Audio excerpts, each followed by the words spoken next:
Hi YouTube, my name's Chris. I am going to be giving a little speech tonight on the history of ToastMasters International. Then I'm going to be telling you about my experience in ToastMasters and why I stay in that organization. ToastMasters started in the early 1900s.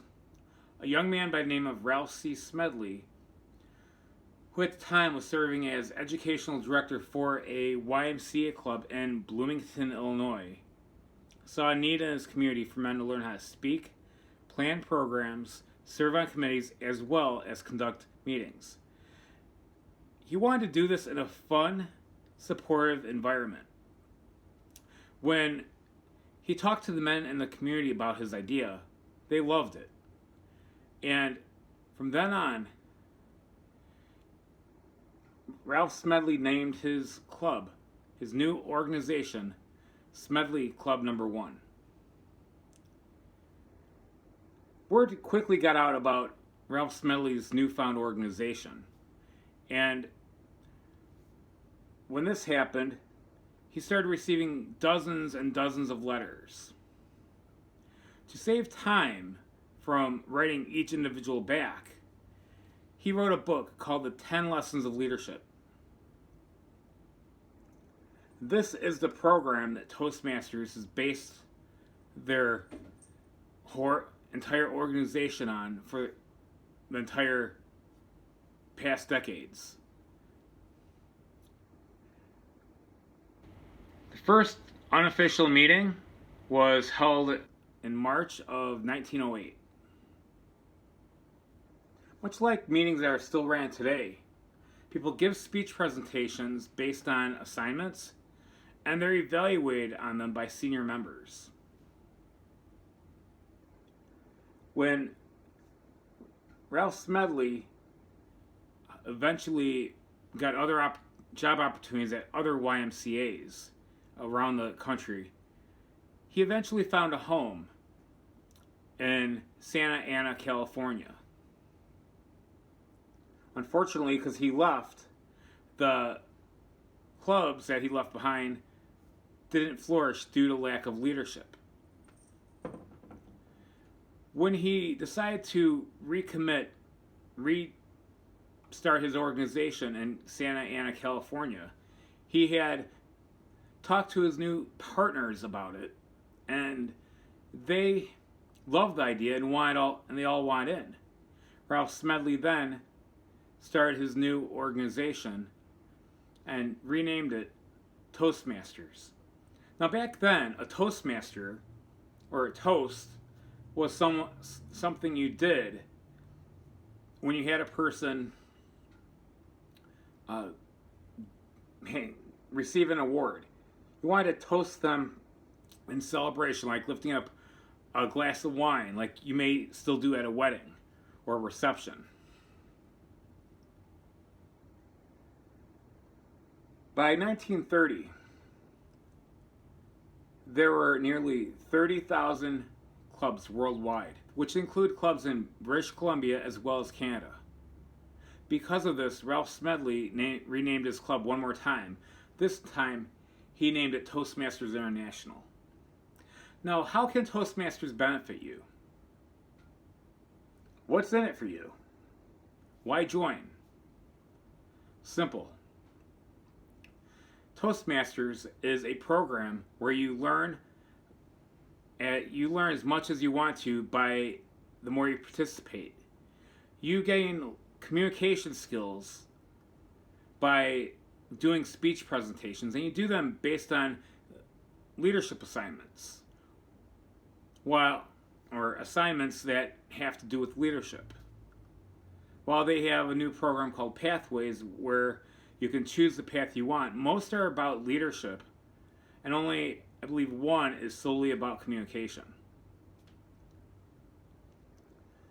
You gain confidence in ToastMasters, integrity, friendship.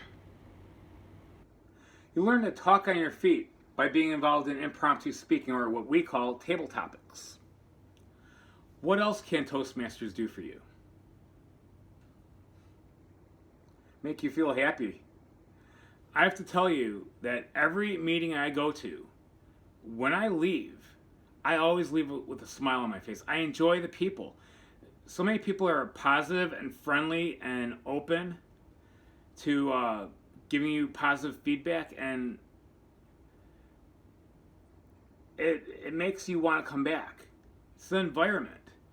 The more people you're around, like that are the same as you, the more comfortable you get. And the more comfortable you are to giving these presentations, the quicker it is for you to give them, and quicker it is for you to get better with speaking in front of other people.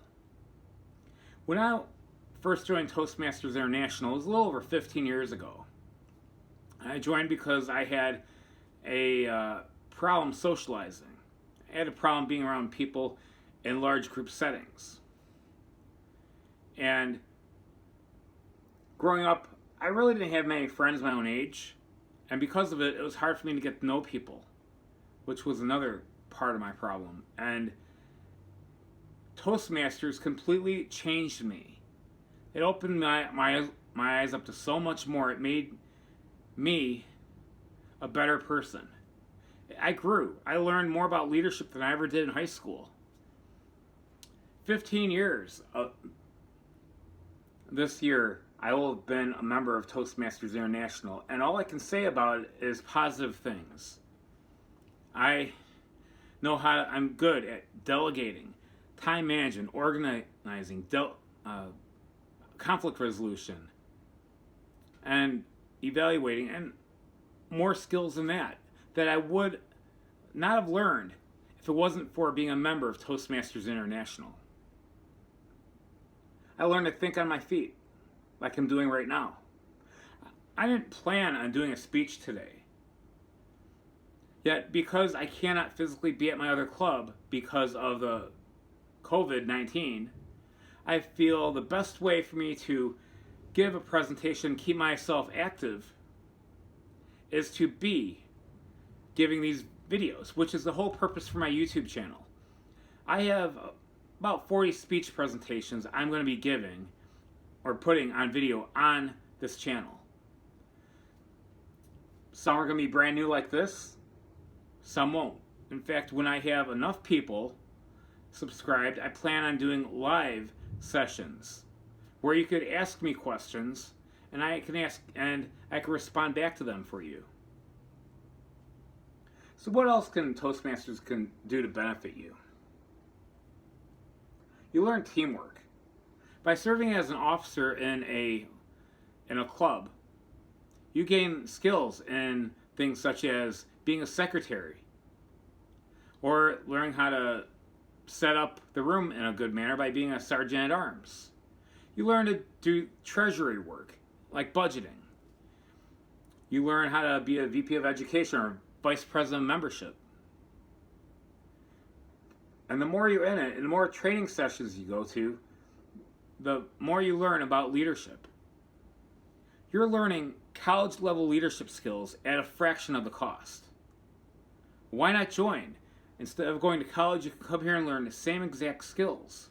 In fact, a lot of jobs, if you mention that you're a Toastmaster or in Toastmasters, they'll promote you just because you are self-improving on yourself.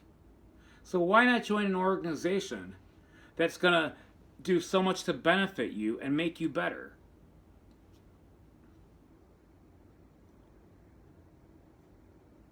If you would have seen me, known me, when you first met me, you would know this about me.